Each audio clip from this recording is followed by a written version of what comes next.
السلام علیکم ورحمۃ اللہ وبرکاتہ نحمده ونصلی علی رسولہ الکریم اما بعد اعوذ باللہ من الشیطان الرجیم بسم اللہ الرحمن الرحیم یا ایھا الذین آمنوا لا تبطلوا صدقاتکم بالمن والاذی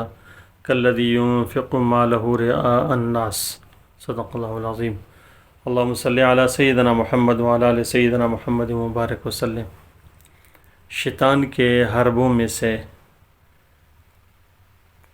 ان کے 6 حربوں میں سے چوتھے نمبر کا حربہ 3 پہلے بیان ہو چکے تھے۔ پہلا یہ تھا کہ شیطان لوگوں کو نیک اعمال سے روکتا ہے، دوسرا یہ تھا کہ نیک اعمال میں تاخیر کراتا ہے، تیسرا یہ تھا کہ نیک اعمال میں جلدی کراتا ہے، اور چوتھا یہ ہے کہ شیطان یہ دیکھتا ہے کہ یار یہ شخص نیک اعمال سے روکتا بھی نہیں ہے، اور دوسرا یہ ہے کہ یہ نیک اعمال میں تاخیر بھی نہیں کرتا، اور تیسرا یہ ہے کہ جلدی بھی نہیں کرتا۔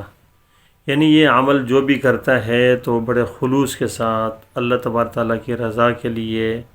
اور بڑے اچھے انداز سے کرتا ہے، ٹائم پہ کرتا ہے، اور اس میں وہ کسی بھی ایسی حربے کا شکار نہیں ہوتا۔ تو چوتھے نمبر پہ شیطان انتہائی گھناؤنی قسم کی چالیں چلتا ہے،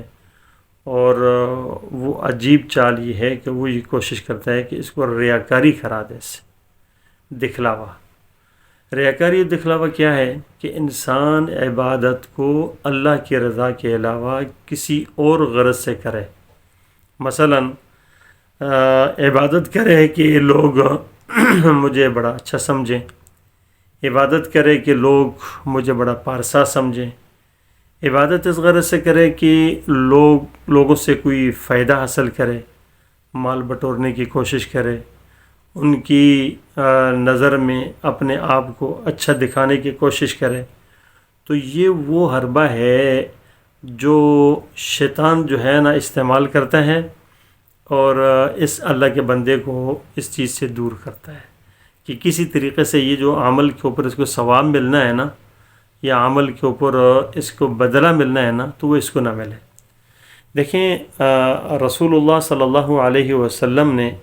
ایک روایت میں ارشاد فرمایا کہ 3 لوگ ایسے ہیں جو بڑے بڑے عمل کرنے والے، ایک طرف دیکھیں بڑے بڑے عمل کرنے والے جن کے اوپر جنت اور ان کے ساتھ جنت کا وعدہ ہے، اور سفارشیں اتنی بڑی کہ وہ اپنے ساتھ کئی لوگوں کو 70 لوگوں کو اپنے ساتھ جنت میں لے جانے والے۔ فرمایا کہ 3 لوگ ایسے آئیں گے کہ جو اوندے منہ سیدھے جہنم کے اندر ڈال دیے جائیں گے۔ ان میں سے ایک ہے عالم۔ عالم جب آئے گا تو عالم وہ شخص ہوتا ہے کہ جو علم صحیح طور پہ علم کے مطابق عمل کرے، عالم ہو، تو وہ 70 ایسے آدمیوں کی سفارش کر کے جنت میں لے جاتا ہے جن پر جہنم واجب ہو۔ تو یہ علم بہت بڑی بات ہے، علم کی بڑی فضیلتیں ہیں۔ تو گویا کہ اللہ تبارک و تعالیٰ نے علماء کو انبیاء کا وارث قرار دیا ہے۔ العلماء ورثۃ الانبیاء، رسول اللہ صلی اللہ علیہ وسلم نے فرمایا، اور اللہ پاک فرماتے ہیں انما یخشی اللہ من عبادہ العلماء، علماء اللہ پاک سے ڈرنے والے ہیں۔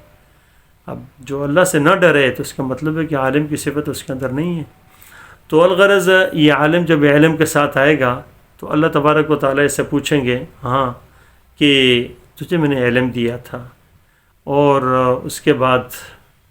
تو نے علم جو دیا، اتنا بڑا خزانہ دیا، بڑی دولت دی تھی، کیا کیا؟ تو یہ عالم کہے گا کہ یا اللہ میں نے تو آپ کی مرضی کے لیے میں نے علم سکھایا، لوگوں کو بتایا، تقریر کی، واعظ و نصیحت کی، بڑے بڑے خطبے دیے، اور بڑی بڑی جو نا احادیث پڑھائی، قرآن پڑھایا، تفسیر پڑھائی، اور بہت کچھ کیا۔ تو اللہ تبارک تعالیٰ کیا فرمائیں گے؟ میرے بندے میں جانتا ہوں میرے لیے کچھ نہیں کیا، اس لیے کیا تھا نا لوگ مجھے بڑا عالم کہیں، لوگوں نے آپ کو بڑا عالم کہہ دیا، میرے پاس کچھ بھی نہیں ہے، اس لیے کہ تمہارے عمل میرے لیے نہیں تھے۔